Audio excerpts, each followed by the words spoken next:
Hello आज्ञा morning morning morning केମିତି ଅଛନ୍ତି ଆଜ୍ଞା? ଭଲ ଅଛି।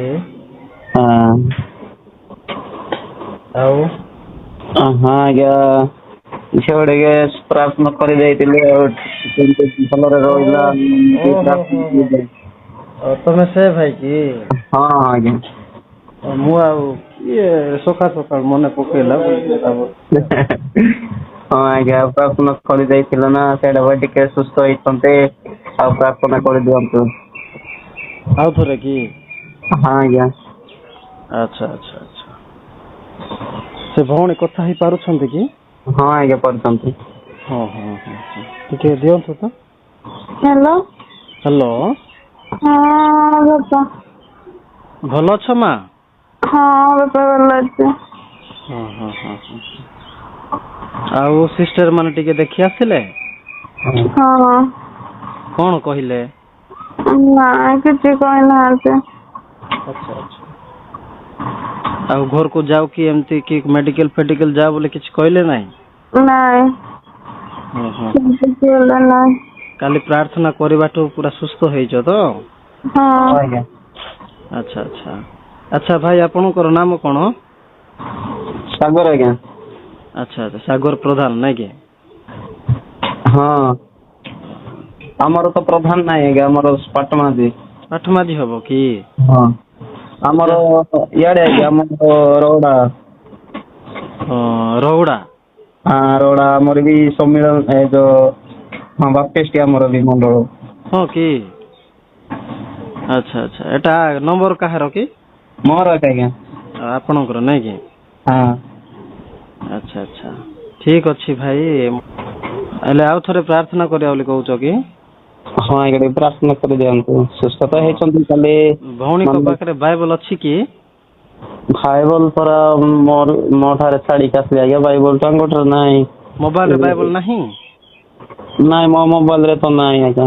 ଝିଅଙ୍କ ମୋବାଇଲ ରେ ନାହିଁ କି? ନାଇଁ ପୁଣି। ଆଚ୍ଛା ଆଚ୍ଛା ଦେଖ ଯାକୁବ ପୁସ୍ତକରେ ଲେଖା ଯାଇଛି ହେଲା। ଆଜ୍ଞା। ପାଞ୍ଚ ପର୍ବରେ ଆପଣ ଏବଂ ମୁଁ ଆମେ ଯେତେ କଷ୍ଟରେ ଥିଲେ ବି ଯେତେ ବଡ ଦୁଃଖରେ ଥିଲେ ବି ନାହିଁ କି ପ୍ରଭୁଙ୍କ ନିକଟରେ ପ୍ରାର୍ଥନା କରିବାର ଅଛି ଆଉ ପ୍ରଭୁଙ୍କ ନିକଟରେ କଣ କରିବାର ଅଛି ନା ଆଉ ଆନନ୍ଦିତ ସହିତ ପ୍ରଭୁଙ୍କର ଗୀତ ଗାନ କରିବାର ଅଛି ତା ବୋଲି ଆମେ ଗୋଟେ ଝରଣାର ହେଉଥିବା ବୋଇଲେ ପ୍ରଭୁଙ୍କର ଗୀତ ଗାନ କରିପାରିବା କି ନାଇଁ ନା? ହଁ ହଁ। କିନ୍ତୁ ଗୀତ ଗାନ କରି ନ ପାରିଲେ ବି ଆମକୁ କଣ କରିବାର ଅଛି ନା ପ୍ରାର୍ଥନା ରହିବାର ଅଛି ବୁଝିଲ? ହଁ। ତେଣୁ କରି ମୁଁ କାଲି କିଛି ବି ଚିନ୍ତା ନ କରିକି ଡାଇରେକ୍ଟଲି ସଡନଲି ପ୍ରାର୍ଥନା କରିଦେଲି ବୁଝିପାରୁଛ? ହୁଁ ହୁଁ। ହଁ ତାପରେ ଭଉଣୀଙ୍କୁ ନାଇକି ଆଜ୍ଞା। ସେ ଯୋଉ ମଣ୍ଡଳୀରେ ଯୋଉ ପରିବାରରେ ଏବେ ଅଛନ୍ତି ନାଇଁ କି ହଁ ହଁ। ସେ ସିଷ୍ଟର ମାନଙ୍କ ଠାରେ ହଁ। ସେଇଟା କହିଲେ ବହୁତ ଭୁଲ ବିଷୟ ଆମେ କହିଲେ ବହୁତ ଭୁଲ ବିଷୟ କିନ୍ତୁ ତାଙ୍କେ ଯୋଉ କର୍ମ ନିମନ୍ତେ ଯାଇଛନ୍ତି ସେଟା ତାଙ୍କ ସାଂସାରିକ ଭାବରେ ଅତି ଉତ୍ତମ ବିଷୟ ବୁଝିପାରୁଛ? ହଁ ଆଜ୍ଞା। ଆମେ ପ୍ରଭୁଙ୍କ ଲୋକମାନେ ନାଇଁ କି ଜଣଙ୍କର ସେବା କରିବା କର୍ତ୍ତବ୍ୟ କିନ୍ତୁ ଅତିରିକ୍ତ ସେବା କରିବା ଭୁଲ ଆମର ବୁଝିପାରୁଛ? ହଁ ହଁ। ଆମକୁ କାହିଁକି ପୃଥିବୀରେ ପଠା ଦିଆଯାଇଛି ଆମକୁ ପରମେଶ୍ୱର ନିଜର କର୍ମ ଆଉ ନିଜର ରକ୍ତ ମାଂସକୁ ନେଇ ପ୍ରଚାର କରିବା ନିମନ୍ତେ ପଠେଇଛନ୍ତି। ହୁଁ। ଯେହେତୁ ଯୀଶୁ ଆମ ପାଇଁ କାଲବରରେ କୃଷାର୍ଥ ହେଇଛନ୍ତି ନା ନାଇଁ? ହଁ ଆଜ୍ଞା ବୁଝୁଛି। କିନ୍ତୁ ଆମକୁ ସଂସାରରେ ବଞ୍ଚିବା ପାଇଁ ହେଲେ କିଛି କାମ ଦାମ କି କିଛି ପଇସା ପତ୍ର କିଛି ଆର୍ଥିକ ଦରକାର ହଉଛି ହଁ କି ନାଇଁ? ହ୍ୟାଲୋ ହଁ ଶୁଣୁଛନ୍ତି ନା ଆଜ୍ଞା ନାଇଁ ହଁ ଆଜ୍ଞା ଶୁଣୁଛି କୁହନ୍ତୁ ଭଉଣୀ ଶୁଣୁଛି ତ? ହଁ ଶୁଣୁଛି। ହଁ ଲାଉଡ୍ ସ୍ପିକର ଦିଅ ହେଲା। ହଁ ଦେଇଛି ଆଜ୍ଞା। ହଁ ତ ଆମେ କାମ ଦାମ କରିବାକୁ ତ ନିହାତି ଦରକାର ଭାଇ ବୁଝିପାରୁଛ ଭଉଣୀ? ହଁ ହଁ ତ। ହଁ କାମ ଦାମ କରିବାକୁ ନିହାତି ଦରକାର ମା କିନ୍ତୁ ଆମକୁ କାମ ଦାମ ବି କରିବା ଦରକାର ପୁଣି ପ୍ରଭୁଙ୍କୁ ମଧ୍ୟ ଖୋଜିବାର ଅଛି ବୁଝିପାରୁଛ?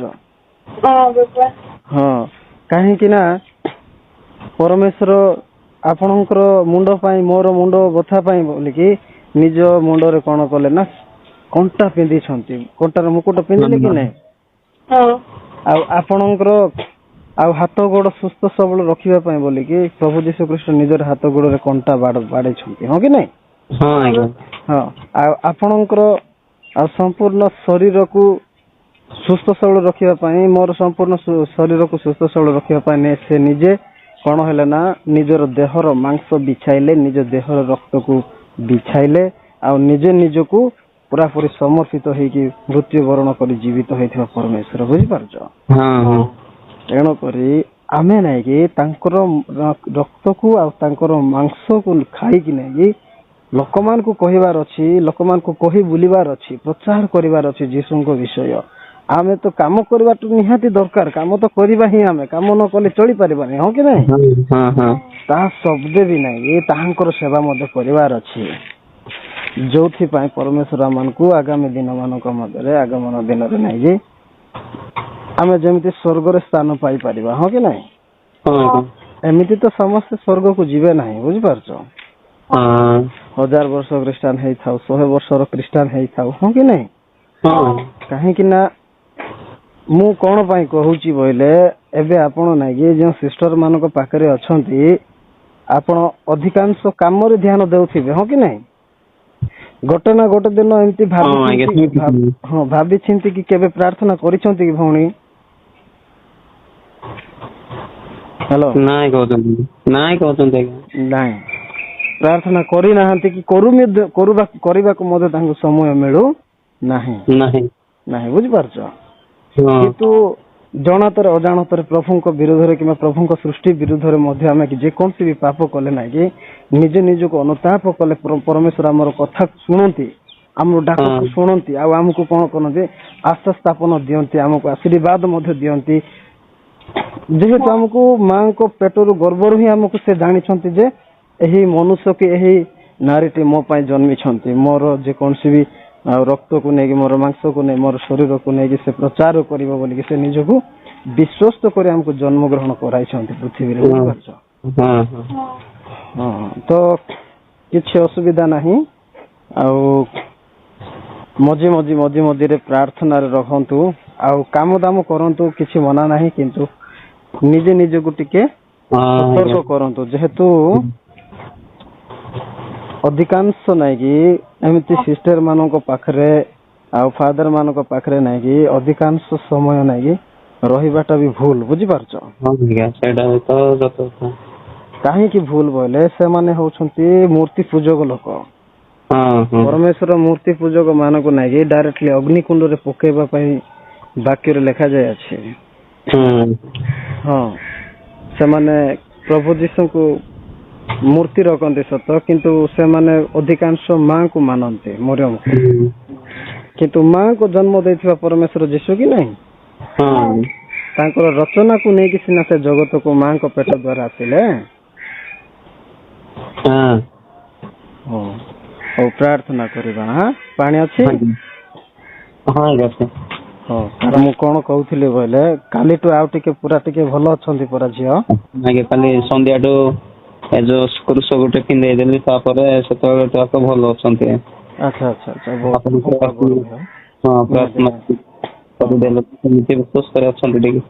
ମତେ ବି ମାନେ ଆପଣ କେମିତି ପ୍ରାର୍ଥନା କରିଦେବ, ମତେ ବି ଟିକେ ଖୁସି ଲାଗିଲା ନା, ସେମିତି ଟିକେ ଭଲ ହେଲା। ଆଚ୍ଛା, ଆପଣ ବି ଡୁବନ ନେଇଛନ୍ତି ତ? ହଁ ଆଜ୍ଞା, ମୁଁ ନେଇଛି, ଇଏ ନେଇନାହାନ୍ତି। ଆଚ୍ଛା ଭାଇ, ଆପଣ ଯଦି ଡୁବନ ନେଇଛନ୍ତି, ଏ ଭଉଣୀକୁ ପ୍ରାର୍ଥନା କରିଦେଲେନି କାହିଁକି? ନାଇଁ ଆଜ୍ଞା, ମୁଁ ତ କରିଦେଲି। ମୁଁ ପ୍ରାର୍ଥନା ସେମିତି ଯେତେବେଳେ ହେଲା ସେମିତି ପ୍ରାର୍ଥନା କରିଦେଲି। ଆଉ ସେତେବେଳେ ତାପରେ ସିଏ ମତେ ବାଡ଼ ପରେ ଆକୁ ବାଡ଼ିଲା ପରେ କେମିତି ପରେ ଏମିତି କରିବେ ପୁଣି, ସେମିତି ଲାଗୁଥିଲା ପୁଣି ତା ମନରେ, କିନ୍ତୁ ମତେ ବାଡ଼େଇ ପାରିଲା ନାହିଁ। କାହିଁକି ନା ମୋ ପାଖରେ ଈଶ୍ୱର ଥିଲା କି ନାହିଁ, ହେଲେ ଶୈତାନ ନାଇଁ କି ତାକୁ ବାଡ଼େ, ତାକୁ କୁଦେ, ଏମିତି କହିଲା ପରେ କହିଲା ପୁଣି ଯେ ମତେ କିଛି କରିପାରିଲେ ନାହିଁ।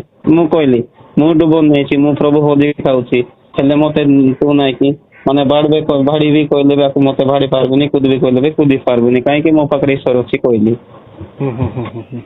ସେମିତି ହେଇକି ସେତେଠୁ ଟିକେ ମୁଁ କେମିତି ପ୍ରାର୍ଥନା କରିଦେଲି ନା, ଟିକେ ଚୁପନା ରହିଲା, ସେମିତି ଏକା ଶୋଇଲା ଚୁପନା। ତାପରେ ଆପଣଙ୍କୁ ଫୋନ କରିଲି। ଆଚ୍ଛା, ଦେଖନ୍ତୁ ପ୍ରକୃତର ବାପ୍ତିସ୍ମ ନାଇଁ କି ଦୁଇ ପ୍ରକାର ଅଛି ବୋଇଲେ, ଏବେ ସୁନା ଯଦି ଆପଣ କିଣିଯିବେ ବୋଇଲେ ଦୋକାନରେ ଡୁପ୍ଲିକେଟ ସୁନା ପାଇବେ ଆଉ ଅରିଜିନାଲ ସୁନା ପାଇବେ କି ନାଇଁ?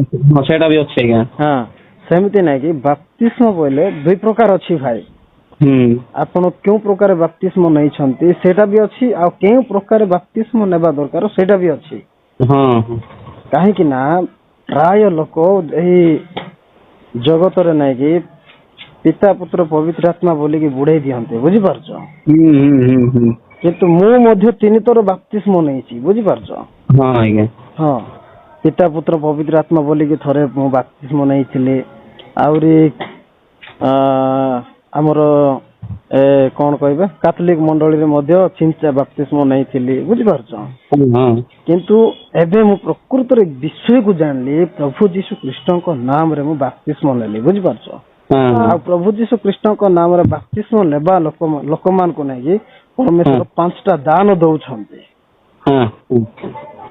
ଭୂତ ମାନଙ୍କୁ ଖେଦିବାଟା, ଆଉ ବିଷ ପିଇଲେ ଯେକୌଣସି କ୍ଷତି ହବ ନାହିଁ, ସାପକୁ ଧରିବାଟା, ପୀଡ଼ିତ ମାନଙ୍କ ଉପରେ ହସ୍ତ ଥୋଇ ପ୍ରାର୍ଥନା କଲେ ସେମାନେ ସୁସ୍ଥ ହେବାଟା, ବୁଝିପାରୁଛ। ହଁ, ଆଉ ନୂଆ ନୂଆ ଭାଷାରେ କଥା କହିବାଟା ମଧ୍ୟ 5ଟା ଗିଫ୍ଟ ଦଉଛନ୍ତି। ଆପଣ ଯୋଉ ଶିକ୍ଷା ପାଇଛନ୍ତି ସେଟା ସେ ଆପଣଙ୍କ ପାଇଁ ସେ ଶିକ୍ଷା ଠିକ, ବୁଝିପାରୁଛ। ନାଇଁ ନାଇଁ ଆଜ୍ଞା, ସେମିତି ତ କିଛି ନାହିଁ, ସବୁ ତ ସମାନ ଆଜ୍ଞା। ସେଇଟା ଅଲଗା କି ସେଇଟା ଅଲଗା। ହଉ ପ୍ରାର୍ଥନା କରିବା ପରା। ଆଜ୍ଞା ଆଜ୍ଞା କରନ୍ତୁ। ହଉ ପ୍ରାର୍ଥନା କରିବା ହେଲା। ଆଜ୍ଞା ଧନ୍ୟବାଦ ଦଉଛି ହେ ମଙ୍ଗଳମୟ ପରମେଶ୍ୱର ପ୍ରଭୁ, ପ୍ରମିଲି ଝିଅଙ୍କୁ ଗତ ଦିନରେ ପ୍ରଭୁ ଯେଉଁ ଭାବରେ ଅବସ୍ଥା ଥିଲା ତାହା ତୁମେ ଦେଖି ତାଙ୍କୁ ତୁମେ ସୁସ୍ଥ ପ୍ରଦାନ କରିଅଛ, ତେଣୁ ତୁମକୁ ଧନ୍ୟବାଦ ଦଉଛି। ମଙ୍ଗଳମୟ ପରମେଶ୍ୱର, ସାଗର ଭାଇ ମଧ୍ୟ ଅଛନ୍ତି, ତାହାଙ୍କୁ ଦେଇ ମଧ୍ୟ ପ୍ରଭୁ ମତେ ତୁମେ ଏକତ୍ରିତ କରିଅଛ, ଫୋନ ମାଧ୍ୟମରେ ଯୋଗାଯୋଗ କରିବା ପାଇଁ ସାହାଯ୍ୟ କରିଅଛ, ତେଣୁ ତୁମକୁ ବିଶେଷ ଧନ୍ୟବାଦ। ବିଶେଷ କରି ପ୍ରାର୍ଥନା କରେ ମଙ୍ଗଳମୟ ପରମେଶ୍ୱର, ଏ ଭଉଣୀକୁ ଏବଂ ଯେଉଁ ଜାଗାରେ ଅଛି ସେ ଜାଗାକୁ ତୁମେ ଶୁଚି ଏବଂ ପବିତ୍ର କର। ହଁ ପ୍ରଭୁ, ଯଦି ତୁମେ ଆମର ସୃଷ୍ଟିକର୍ତ୍ତା ସେନାଧିପତି ସଦା ପ୍ରଭୁ ଅଟ, ତେବେ ତାହା ତୁମେ କାର୍ଯ୍ୟ କର। ବିଶେଷ କରି ପ୍ରାର୍ଥନା କରୁ ପ୍ରଭୁ, ଯେଉଁ ଲବଣ ଏବଂ ଯେଉଁ ଜଳା ମାନେ ରଖିଅଛୁ ସାମ୍ନାରେ, ତାହାକୁ ମଧ୍ୟ ତୁମେ ଶୁଚି ପବିତ୍ର କର। ତୁମର ନାମ ସକାଶେ ତାହା ଯେପରି ପବିତ୍ର ହେବ ଏବଂ ସେଥିରେ ବ୍ୟବହାର କରୁଥିବା ପ୍ରତ୍ୟେକ ତୁମ ନାମରେ ସେମାନେ ଅଭିଷିକ୍ତ ହେଇପାରିବେ, ସେହିପରି ତୁମେ ଏହି ଜଳକୁ ଏବଂ ଲବଣକୁ ତୁମେ ଆଶୀର୍ବାଦ କର। ବିଶେଷ କରି ପ୍ରାର୍ଥନା କରେ ପ୍ରଭୁ, ମୋର ଭଉଣୀ ପ୍ରମିଲିଙ୍କୁ ଏବଂ ମୋର ଭାଇ ସାଗର ଭାଇଙ୍କୁ ମଧ୍ୟ ପ୍ରଭୁ, ଜାଣତରେ ଅଜାଣତରେ ମୋର ଭଉଣୀ ଅନେକ ଥର ତୁମକୁ ପାଶରି ଯାଇଅଛି, ତୁମ୍ଭ ବିରୋଧରେ କିମ୍ବା ତୁମ ସୃଷ୍ଟି ବିରୋଧରେ ସେ ତୁମକୁ ଡାକ ପକାଇବା ପାଇଁ ସେ ଭୁଲି ଯାଇଅଛି। ତେଣୁ ପ୍ରଭୁ, ଯେଉଁ ଶୈତାନ ତାହାଙ୍କୁ ଆକ୍ରମଣ କରିବାକୁ ବା ଆଟାକ୍ କରିବାକୁ ଚେଷ୍ଟା କରିଅଛି, ତାହାକୁ ତୁମେ ଦୂର କରିଥିବା ହେତୁ ତୁମକୁ ଧନ୍ୟବାଦ ଦେଉଛି। ପ୍ରଭୁ, ତୁମେ ଗୌରବ ପାଅ, ତୁମେ ମହିମା ପାଅ, ତୁମେ ପ୍ରଭୁ ପୂଜା ଆରାଧନା ପ୍ରଶଂସା ପାଅ ବୋଲି ପ୍ରାର୍ଥନା କରୁଅଛି। ବିଶେଷ କରି ପ୍ରଭୁ, ମୁଁ ଅଯୋଗ୍ୟ ପାପୀ, ମୋ ପାଖରେ ଜ୍ଞାନ ନାହିଁ, ସାମର୍ଥ୍ୟ ନାହିଁ, ବିବେକ ନାହିଁ, ସମଝ ନାହିଁ, ବାକ୍ୟ ନାହିଁ, କିଛି ନାହିଁ ରାଜା। ତଥାପି ତୁମେ ମୋହର ଡାକକୁ ତୁମେ ଗ୍ରହଣ କରି ତାହା ଉତ୍ତର ଦେଉଅଛ, ତେଣୁକୁ ତୁମେ କୋଟି କୋଟି ଧନ୍ୟବାଦ ପାଅ ବୋଲି ଧନ୍ୟବାଦ ଅଛି। ବିଶେଷ କରି ପ୍ରଭୁ, ପ୍ରମିଲି ଝିଅଙ୍କୁ ଏବଂ ପ୍ରିୟ ମୋର ଭାଇ ସାଗର ଭାଇଙ୍କୁ କରି ପ୍ରାର୍ଥନା କରେ ରାଜାଗ, ଏତେବେଳେ ମାନେ ନିଜ ନିଜ ପରିବାରରେ ରହିଯିବୁ ପ୍ରଭୁ, ଆମମାନଙ୍କୁ ମଧ୍ୟ ତୁମେ ଆରମ୍ଭରୁ ଶେଷ ପର୍ଯ୍ୟନ୍ତ ଧୈର୍ଯ୍ୟ ଧରି ରହିବା ପାଇଁ ତୁମେ ଆତ୍ମାମାନଙ୍କର ଚାଳନା ପ୍ରେରଣା ଦିଅ ପ୍ରଭୁ। ପ୍ରାର୍ଥନା ଶୁଣିଲ, ପୁଣି ଉତ୍ତର ଦେଲ, ଏହା ମାନେ ଆତ୍ମା ସହି କରି ବିଶ୍ୱାସ କରି ପ୍ରିୟତମ ପ୍ରଭୁ ଯୀଶୁ ଖ୍ରୀଷ୍ଟ ନାମ ମାଗୁଛୁ ପିତାବେ, ଆମେନ୍ ଆମେନ୍। ଠିକ ଅଛି ଭାଇ, ଆଜ୍ଞା ପ୍ରଭୁ ବହୁତ ଆଶୀର୍ବାଦ କରନ୍ତୁ। ସେ ଭଉଣୀକୁ ସେ ପାଣି ଯୋଉ ଧରିଛନ୍ତି, ତାଙ୍କେ ଯେଉଁ କାମକୁ ଯିବେ ଯିବା ପୂର୍ବରୁ ପାଣି ପିଅନ୍ତୁ, ପ୍ରାର୍ଥନା ଟିକେ କରନ୍ତୁ, ତାପରେ ଯାଆନ୍ତୁ ହେଲା। ଆଉ ଦେଖ, ପ୍ରଥମେ କହିଦଉଛି, ପ୍ରଭୁଙ୍କୁ ମନେ ପକାନ୍ତୁ, ତୁରନ୍ତ ଭଉଣୀକୁ ବାପ୍ତିସ୍ମ ନେବା ପାଇଁ କୁହନ୍ତୁ। କାହିଁକି ନା ଶୈତାନ ଥରେ ଧରିଲା ପରେ ନାଇଁ କି ବାହାରି ଗଲା ପରେ ଆଉ ଥରେ 7ଟା ପ୍ରକାର ଶୈତାନକୁ ଧରିକି ଆସିବ, ବୁଝିପାରୁଛ। ସେଇଟା ଆପଣ ଜାଣିଥିବେ, ବାକ୍ୟ ବି ଶୁଣିଥିବେ, ମୁଁ କାହିଁକି ଆପଣଙ୍କୁ ଦେବି। ତେଣୁକରି ଯେତେ ଶୀଘ୍ର ନିହାତି ପ୍ରଭୁଙ୍କର ଗଣିତ ହେବା ପାଇଁ ଚେଷ୍ଟା କରନ୍ତୁ ସେ ଭଉଣୀ, ହେଲା।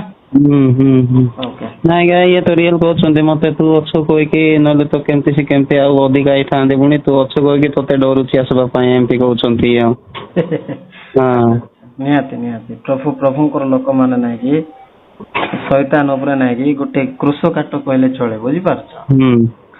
ମୁଁ ଏମିତି ଯଦି ବାହାରକୁ ଟିକେ ଗଲେ ନାଇଁ କି ସେମାନେ ମତେ ଦେଖିକି ଯାଉଛନ୍ତି ପୁଣି କୁଆଡେ କୁଆଡେ ଏମିତି କହୁଛନ୍ତି। ଆଉ ମୁଁ ଆଉ ସେମିତି ଜାଣୁଛି କି ସେମିତି ଜାଣୁଛି କହିକି ସିନା କହୁଛି। ଆଚ୍ଛା ଆଚ୍ଛା, ନିହାତି। ସେଇଟା ବେଳେ ଆକୁ କହୁଛି ତୁ କିଛି ଡରବାର ନାହିଁ, ସେ ଶୈତାନ କଣ କରବୁ ଆମକୁ, ଆମେ ଯୀଶୁଙ୍କ ପିଲା କିଛି କରିବି ନାହିଁ ସେ କହୁଛି ମୁଁ। ଆଚ୍ଛା ଆଚ୍ଛା। ଆଉ ଆଉ ଭଉଣୀକୁ ଟିକେ ଦିଅ ତ। ହଁ ବାପା। ଶୁଣ ଭଉଣୀ, ହଁ ହେଲେ ତୁମେ ପ୍ରାର୍ଥନା କରିବ କାମରେ ଯିବା ପୂର୍ବରୁ, ପାଣି ଟୋପାଏ ପିଇବ ହେଲା। ହଁ ହଁ ଆଉ ଶୁଣ, ତୁରନ୍ତ ବାପ୍ତିସ୍ମ ନେବା ପାଇଁ ଚେଷ୍ଟା କର, କାହିଁକି ନା ଜଣଙ୍କ ଶରୀର ନାଇକି ଭୂତ ବାହାରି ଗଲା ପରେ ନାଇକି ହଁ ଆହୁରି ଜଳ ଶୂନ୍ୟ ଲୋକମାନଙ୍କୁ ଖୋଜେ। ଜଳ ଶୂନ୍ୟ ବୋଇଲେ ଯେମାନେ କି ବାପ୍ତିସ୍ମ ନେଇନାହାନ୍ତି ସେମିତି ଲୋକମାନଙ୍କୁ ଖୋଜି ବୁଲିବ, ବୁଝିପାରୁଛ? ହଁ ସେମିତି ଲୋକମାନଙ୍କୁ ଖୋଜିଲା ପରେ ନାଇଁ କି ଯଦି ବା ସେମିତି ବାପ୍ତିସ୍ମ ନ ନେଇଥିବା ଲୋକମାନଙ୍କୁ ଖାଲି ଦେଖିବ, ସେ ଯଦି ଯାଇପାରିଲା ନାହିଁ ବୋଲେ ଆଉ ଥରେ ତୁମ ନିକଟକୁ ମୁଁ ଯୋଉଠି ଯାଇଥିଲି ସେଠି ଟିକେ ଦେଖିଯିବି ବୋଲିକି ଆସିବ। ଆସିଲା ପରେ ନାଇଁ କି ତମର ଯଦି ବାପ୍ତିସ୍ମ ହେଇନାହିଁ, ପ୍ରଭୁ ଯୀଶୁଙ୍କର ଶରୀର ମୃତ୍ୟୁରୁ ଯଦି ଜୀବିତ ହେଇନ ବୋଇଲେ, ଡୁବ ନେଇନ ପାଣିରୁ ଯଦି ବୋଇଲେ ଆଉ ଥରେ ଆସିଲା ବେଳେ ନାଇଁ କି ଯେମିତି ତମକୁ ତଡବଡ କରିକି କଷ୍ଟ ଦେଇଥିଲା ତାଠୁ ଆହୁରି 7ଟା ଆତ୍ମାକୁ ନେଇକି ଆସିବ, 7ଟା ଶକ୍ତିକୁ ନେଇକି ଆସିବ, ବୁଝିପାରୁଛ? ହଁ ହଁ, 7ଟା ଶକ୍ତିକୁ ନେଇକି ଆସିବ ଯେ ବାଇବଲ ଲେଖା ଯାଇଛି ପ୍ରଥମ ଦଶା ଅପେକ୍ଷା ଦ୍ୱିତୀୟ ଦଶା ଭୟଙ୍କର ହବ। ହଁ, ତେଣୁ କରିକି ତୁରନ୍ତ ବାପ୍ତିସ୍ମ ନେବାକୁ ଚେଷ୍ଟା କରନ୍ତୁ। ଆଉ ମୁଁ ତ ଆପଣଙ୍କୁ କହୁନି ନାହିଁ ଆମ ପାଖକୁ ଆସ, ଆମ ପାଖକୁ ବାପ୍ତିସ୍ମ ନିଅ ବୋଲି କହୁନୁ। ଆପଣଙ୍କ ମଣ୍ଡଳୀରେ ଯେଉଁ ବି ପାଷ୍ଟର କିମ୍ବା ଆଉ ପକା ବାକି ମଣ୍ଡଳୀ ଅଛି ସେଇଠି ଯାଇକି ମଧ୍ୟ ଆପଣ ବାପ୍ତିସ୍ମ ନେବା ପାଇଁ ଚେଷ୍ଟା କରନ୍ତୁ। ଓକେ, ହଁ ହଉ ଠିକ ଅଛି। ନା ଆଉ କଣ କିଛି କହିବ? ନାଇଁ ବାପା ଆଉ କଣ କହିବେ? ଠିକ ଅଛି ମା।